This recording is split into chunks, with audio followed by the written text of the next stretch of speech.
guys, welcome back to my channel. Today we are discussing NIO, most importantly why I favour NIO over other EV stocks like XPENG and NIO. Before I move on, I just want to say if you enjoy these videos, give it a thumbs up, and if you enjoy listening to an Irish guy like me talking tribe on YouTube, be sure to hit the subscribe button. So moving on, I just want to answer 2 or 3 comments just because I haven't been answering many comments recently because I've been in college. So we'll answer 2 or 3 comments now. Question number 1, did you sell NIO after the drop? No, I didn't. Me personally, I'm in it for the long run. I do see big potential for it for down the line, so definitely didn't sell. I did pick up a few more shares at a discounted price, so that's not too bad. Moving on to another question. Any other platforms you would recommend? Revolut is pretty basic, so if you are getting used to trading and you want a bit more advancement, I would look at Trade 212. They are updating their stuff all the time. They've added pie charts and things like this. So definitely Trade 212. Question number 3, why do prices change on a weekend or on a Monday before the market open? So this is actually just pre-market. On Revolut you can't trade in the pre-market. Let me know if you can do it on Trade 212 because I'm not too sure. NIO is one of my favorite stocks in the last 6 months. When I started trading, it was one of the first stocks I bought. In the early days of this channel, we got NIO at a steal price of $6, so we are ahead of most institutional investors and individual investors. NIO kind of sparked interest of a lot of people around $10, but we got in there at a little cheaper price. So since then, NIO has flourished to an all-time high of $58. So since then, NIO has gotten beaten down for 3 weeks straight. The reason why it got beaten down is because of delisting concerns over Chinese stocks and the 60 million share offering that was announced by NIO recently. But this is not necessarily a bad thing. The reason for share offerings is to increase the cash flow of NIO, to enable them to actually grow the company further. On the short term, it's bad for the stock price, but in the long term, it's actually good for the stock. So NIO was on a bullish trend for quite some time and has suffered a pullback. Now, a pullback is necessary to maintain a healthy stock. If you do your homework and truly believe that NIO or any certain stock is going to be of importance in the future, a pullback shouldn't really worry you too much. In fact, you should be taking advantage of the stock being so cheap because you're getting it at a discounted price. If you bought NIO at a high price of $55 and it went to a low of 40, 42, you're getting a steal price, and this will actually decrease your dollar cost average as well. In the last week, NIO has risen 17%. This is definitely an indicator of a strong uptrend, and with NIO Day around the corner, this just might keep the trend going in the right direction. So looking at the blue line here, you can see an extremely bullish month-long trend that started in November and ended in coming into December. So that trend just couldn't be maintained, and it's now starting to reveal its true trend. Now, if NIO follows this healthy trend line, personally I believe it will hit that all-time high of 57, 58 by latest of start February. Now, a lot of new investors around the $55 range have been considering bailing out at a loss.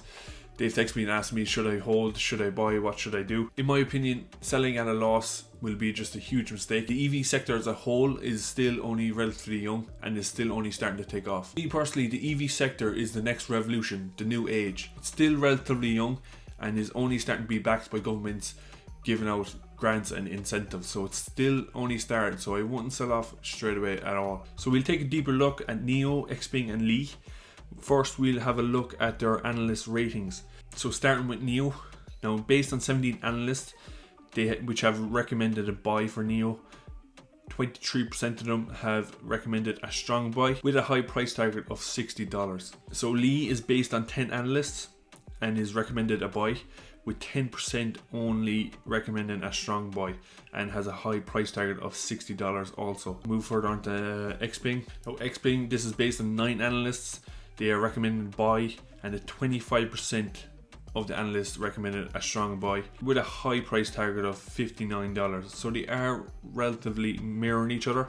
We'll take a look at their financials now, starting with NIO. So we'll base this on the total annual revenue of the company.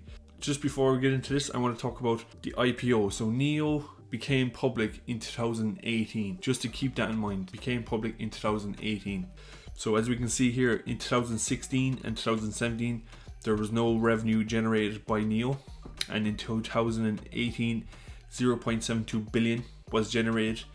And in 2019, 1.12 billion was generated. The 2016 and 2017, the reason why there's their zero is probably because they've only started selling cars in 2018. Now in comparison to Li, so Li became public in this year 2020. Keep that into consideration. In July 2020, Li became public. It has a revenue of 40 million in 2019. Now in comparison to NIO, that is a big difference in that. 1.12 billion compared to 40 million. So you can clearly see there's a big difference between Li and NIO right now. So we'll move on to XPENG. Now XPENG became public also in 2020. In 2018, they've generated a total revenue of 1.141 million.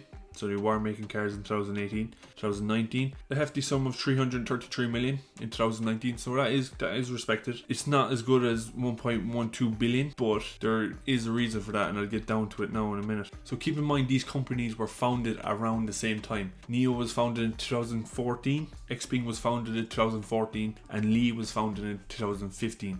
So they all relatively started at the same time, but they all show major differences in regards to revenue. Now, a lot of factors could affect these figures and how the company is growing, such as macro environment factors, micro environment factors such as a company's marketing strategies, but also how much investment capital they have. When a company has more investment capital, it gives them a chance to actually invest in themselves and grow the company.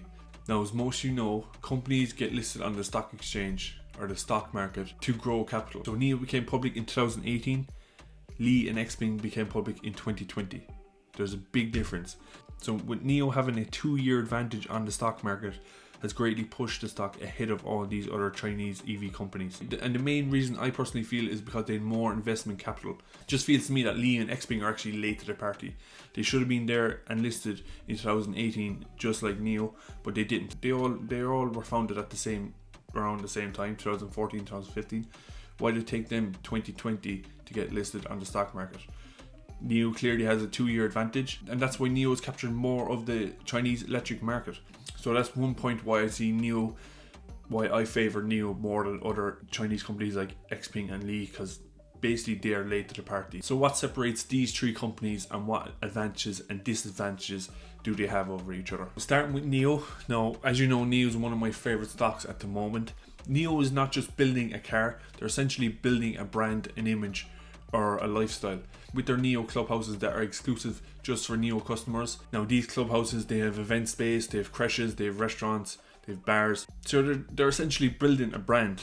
Even looking at their website, they have all these collaborations. So these are good things regarding building their brand. So that's one advantage they have.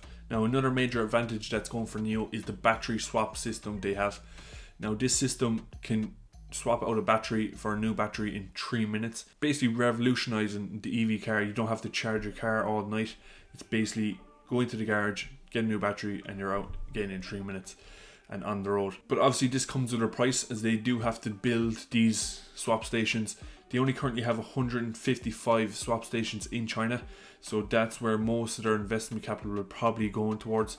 If they're looking to move towards the European market, that will cost a lot of money in regards to infrastructure and structuring this model. But if they actually pull that off, that'll be definitely revolutionary for NIO and definitely a main competitor for Tesla. So moving on to XPENG. So one of the major advantages of XPENG is the disadvantage of NIO. So XPENG seems to be focusing on their P7 smart sedan. So by XPENG actually having a sedan, definitely captures more of the EV market, as sedan models are favoured over SUV models.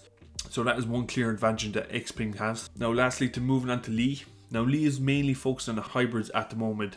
They currently have one SUV called the Li 1. Now Li are offering what is called an extended electric car. It's basically an electric vehicle with a small gasoline tank. Now the advantage Li have is in regards to the actual people. Now switching straight to electrical, for a lot of people, they would actually find daunting.